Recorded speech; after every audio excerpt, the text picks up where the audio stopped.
একটা সময় পর সংসার হয়ে যায় শুধুই দায়বদ্ধতা।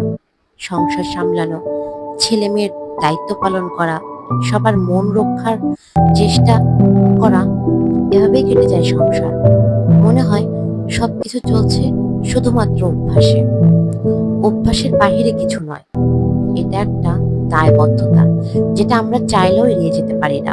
ব্যাস, সংসার হচ্ছে, কিন্তু একে অপরের প্রতি কতটুকু ভালোবাসা আছে সেটা জানার কিংবা বোঝার দরকার পড়ে না। সবকিছু সামলাতে সামলাতে আমরা ভুলেই যাই এই নিত্যদিনকার অভ্যাসের বাহিরে আমাদের নিজেদেরও একটু সময় দরকার। নন্দিতা রায়ের বেলা শেষে সিনেমায় ব্যাপারটাকে খুব সুন্দরভাবে বোঝানো হয়েছে। শুধুমাত্র অভ্যাসের নিয়মে সংসার হয় না, শুধুমাত্র রোজ ধুয়ে দিলেই ভালোবাসার গভীরতা অনুভব করা যায় না। কখনো তো পাশের মানুষের কাছে জানতে ইচ্ছা করে আমাদের মাঝে কি আদতেও ভালোবাসা আছে, নাকি সবটাই অভ্যাস।